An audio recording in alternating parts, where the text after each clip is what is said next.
Disilakan. Assalamualaikum warahmatullahi wabarakatuh. Selamat malam, salam sejahtera untuk kita semuanya. Om Swastiastu, Namo Buddhaya. Yang saya hormati Saudara Wakil Gubernur Kalimantan Timur, yang saya hormati Saudara Ketua Dewan Pengurus Pusat Konfederasi dan segenap pengurus, yang saya hormati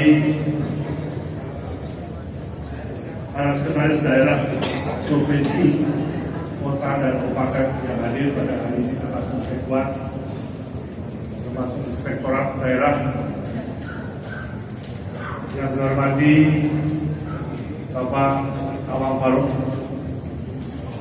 guru saya, juga sahabat saya juga sama-sama di DPR. Yang saya hormati Forum Pimpinan Daerah Kalimantan Timur, lengkap, yang nggak ada HRI jadi plus KPT dan Ketua Pengadilan Agama hadir pada hari ini, para bupati wali kota Kalimantan Timur, teman-teman pers dan bapak ibu sekalian yang saya hormati.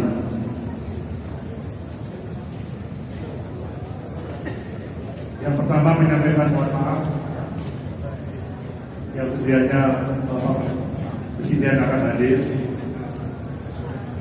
padatnya jadwal beliau di Jakarta, maka saya diberikan pelimpahan tugas dari Menseknek untuk hadir pada acara malam hari di Balikpapan. Seharusnya saya malam ini juga harus berangkat ke Padang, karena di Padang juga ada acara yang sama forum asosiasi yang ada. Sekalian yang saya hormati, maka kita panjatkan diri syukur kepada Allah Subhanahu wa Ta'ala, Tuhan yang Maha Kuasa, atas ridhonya, atas taufik hidayah dan hidayahnya, kita pada malam hari ini bisa berkumpul dalam suasana kebersamaan untuk mengikuti rapat kerja nasional sekretaris daerah provinsi, kota dan kabupaten di seluruh Indonesia. Semoga dengan ridha Allah SWT bahwa kita akan menghasilkan keputusan yang bermanfaat bagi daerah, bangsa dan negara yang kita cintai. Ada beberapa hal yang ingin disampaikan ketika materi. Saya paling repot kalau membaca teks. Saya mau lebih baik kita membaca teks saja. Jadi yang pertama tadi disampaikan pantun. Pantun ini nanti saya tidak siap satu pantun saya sampaikan, tapi pantun menutup saja.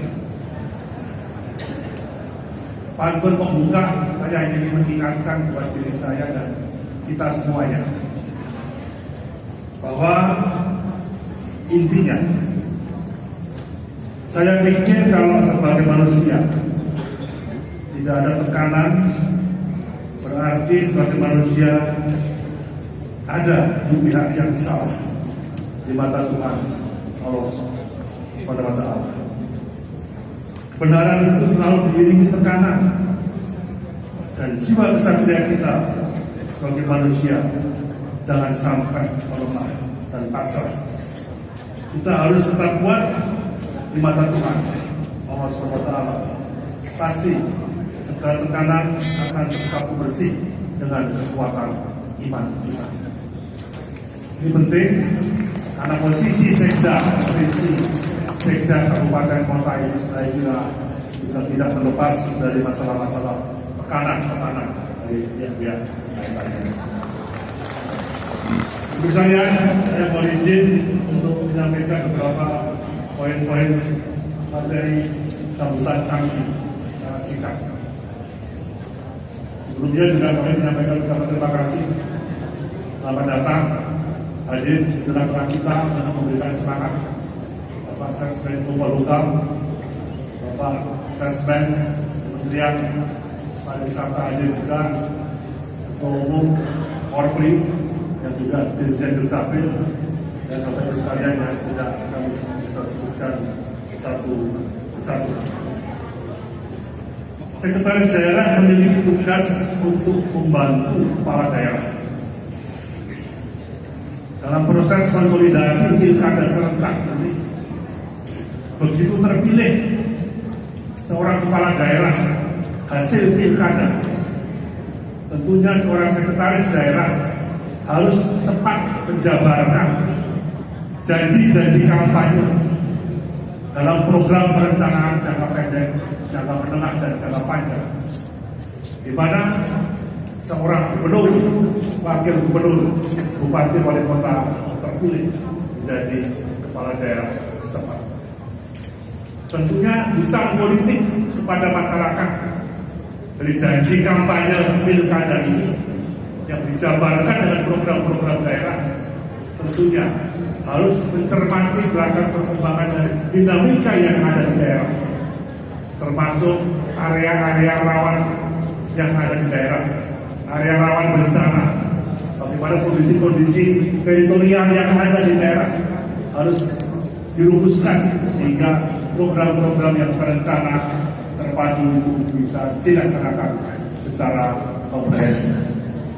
Bapak sekalian, tugas Sekda selain membantu kepala daerah dalam menyusun kebijakan dan mengkoordinasikan administratif terhadap pelaksanaan tugas perangkat daerah serta pelayanan administratif, termasuk dalam hal kerjasama daerah, Sekda juga mempunyai fungsi untuk mengkoordinasikan pelaksanaan tugas perangkat daerah, melakukan pemantauan dan evaluasi pelaksanaan kebijakan daerah, pelayanan administratif, dan pembinaan aparatur sipil negara pada instansi daerah dan pelaksanaan fungsi-fungsi lainnya dengan baik. Saya kira birokrasi yang kita harapkan tadi disinggung oleh saudara Ketua Umum bahwa ingin membangun sebuah birokrasi yang semakin efektif dan efisien. Kementerian Dalam Negeri saja sekarang menempatkan posisi sebagai Kementerian Regulasi, membangun hubungan tata kelola pemerintah pusat dan daerah yang harus semakin efektif dan semakin efisien dalam rangka mempercepat reformasi birokrasi yang ujungnya untuk memperkuat otonomi daerah baik provinsi maupun kabupaten kota. Membangun hubungan tata kelola inilah yang saya kira harus terus kita cermati dengan baik sehingga membangun komunikasi, membangun sistem pemerintahan birokrasi yang efektif, efisien. Itu saya kira peran Sekda sangat-sangat kita dan sangat-sangat kunci, termasuk Sekwan yang juga sama sebagai bagian yang tidak terpisahkan penghubung antara legislatif di daerah dengan pemerintah daerah menjadi sebuah satu kesatuan yang tidak terpisahkan di antara kita.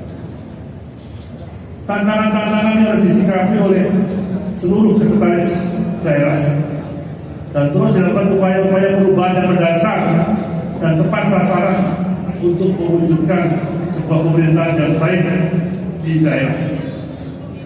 Sehingga percepatan pelaksanaan reformasi birokrasi harus secara serius dalam upaya mengimplementasikan pemerintahan yang berbasis elektronik atau e-government. Pada kesempatan yang berbahagia ini, saya mengingatkan, mari kita harus bisa pemerintah daerah menjalankan 8 area perubahan dalam program reformasi birokrasi.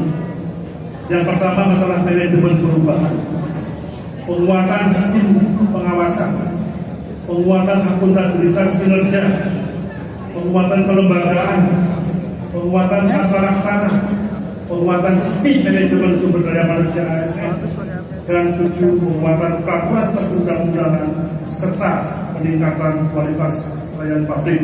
Hal inilah yang perlu mendapatkan perhatian dari segenap sekretaris daerah provinsi maupun sekretaris daerah kabupaten kota untuk dibenahi dan dikelola dengan baik. Saya kira perubahan-perubahan ini kalau kita lakukan dalam konteks reformasi birokrasi, pasti ada perubahan daripada mental aparatur kita dengan baik. Langkah-langkah ini harus terus secara kontinu sehingga dalam arah perubahan reformasi birokrasi itu bisa kita laksanakan secara konsisten di masa-masa yang akan datang. Ini saya kira forum yang nanti saya kira dibahas dalam Rakornas Sekda Provinsi yang harus bersinergi dengan Sekda Kabupaten Kota, termasuk di dalamnya ada sekwannya dan ada inspektoratnya, ada kepala bagian urusan pemerintah daerah, dan harus selalu membangun kontinuitas dan sinergi sehingga berjalan dengan baik. Kembali tadi mengenai Kementerian Regulasi, harus diingat bahwa pedoman kita ada Undang-Undang Nomor 20, di mana ada fungsi pembinaan dan fungsi pengawasan yang melekat. Gubernur, wakil pemerintah pusat di daerah juga bisa melakukan fungsi-fungsi pembinaan dan pengawasan di semua pihak yang ada. Berbagai macam hal yang harus kita pikirkan dengan baik. Membangun sinergi, membangun konektivitas pula yang harus kita laksanakan dengan baik. Saya kira ini beberapa poin-poin pengantar dalam memasuki teman-teman sekalian dari Sekda Provinsi, Kota, Kabupaten Kota, dan Sekwannya juga untuk membahas, merumuskan hal-hal yang strategis dalam rangka untuk meningkatkan kualitas pemerintahan betul, termasuk bagaimana kita bersama-sama untuk mewujudkan pemerintahan yang bersih dan berwibawa yang menjadi tekad kita bersama-sama. Saya kira ini poin pertama yang ingin kami sampaikan yang berkaitan dengan Rakornas Forum Sekda Provinsi dan Kabupaten Kota. Yang kedua, Bapak sekalian, ini suasana yang sangat menentukan dari kejayaan bangsa dan negara di masa-masa yang akan datang. Memasuki tahap konsolidasi demokrasi dalam upaya untuk mewujudkan sistem pemerintahan presidensial yang harus semakin efektif dan semakin efisien. Saya 4 tahun sebagai Mendagri, 2,5 tahun dengan teman-teman eselon 1 di Mendagri, waktunya habis. Juga dengan eselon 1 dari Kementerian Hukum dan HAM membahas perubahan secara prinsip, membangun hubungan tata kelola pemerintah termasuk konsolidasi demokrasi. Alhamdulillah 3 kali pilkada serentak ini dengan berbagai dinamikanya berjalan dengan baik. Tadi pagi sudah dilantik gubernur terpilih Rio. Bulan Maret masih ada 2 gubernur lagi, Maluku dan Maluku Utara, dan terakhir adalah gubernur Lampung.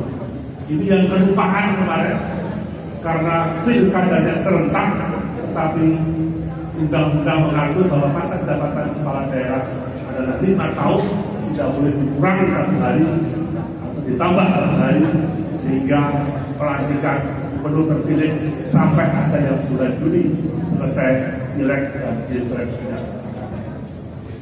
Ini selesai dengan baik. Sekarang memasuki tahap pemilu serentak, termasuk pileg dan pilpres. Saya ada 2 lembar kertas yang seharusnya tidak dibagi di forum ini, dan dibagi di forum rapat kerja besok, dan saya kira terlanjur dibagi.